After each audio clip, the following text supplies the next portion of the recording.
BJP আরেকবার ক্ষমতায় এলে কি কি হতে পারে? সংক্ষিপ্ত চিত্র, পুরোটা না।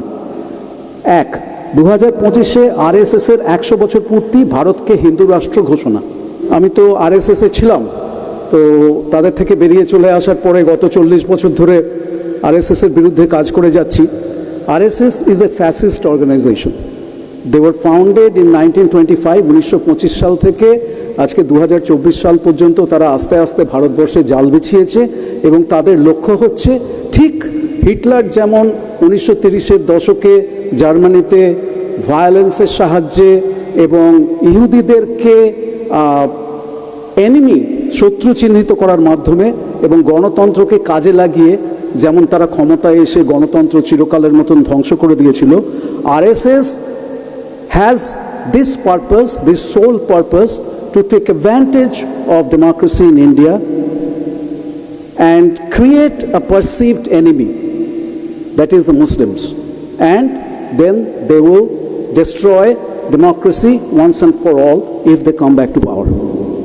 এই ব্যাপারটা আপনাদেরকে বুঝতে হবে। বিজেপি খালি আরেকটা রাজনৈতিক দল নয়, বিজেপি হচ্ছে একটা আরএসএস পরিচালিত রাজনৈতিক ফ্রন্ট এবং they are fascists. They do not believe in democracy, they do not believe in secularism, they do not believe in right for the women and other oppressed and underprivileged classes. এই কথাটা পরিষ্কার করে বুঝতে হবে। আমি আমার একটা ছোট্ট বই সম্প্রতি বেরিয়েছে, এই ভারত শেষ ধ্বংসের সন্ধিক্ষণে অভিযান বার করেছে। বিজেপি আরেকবার ক্ষমতায় এলে কি কি হতে পারে?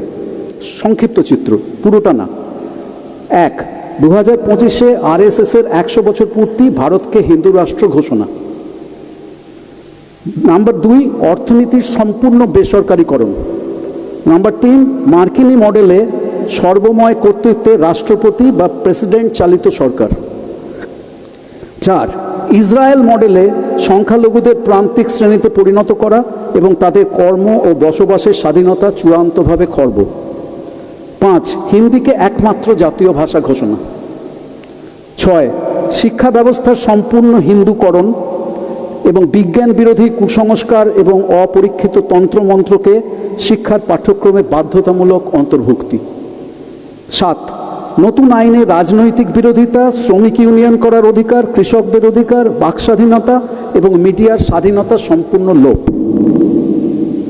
8, সারা দেশে এবং বিশেষ করে সীমান্ত এলাকায় হিটলারের গেস্টাপো বাহিনীর অনুকরণে গুপ্তচর বৃত্তি ও নজরদারি বাহিনী তৈরি, যেখানে আরএসএস ও গেরুয়া শিবিরের কর্মী ও স্বেচ্ছাসেবকদের কর্মসংস্থান হবে।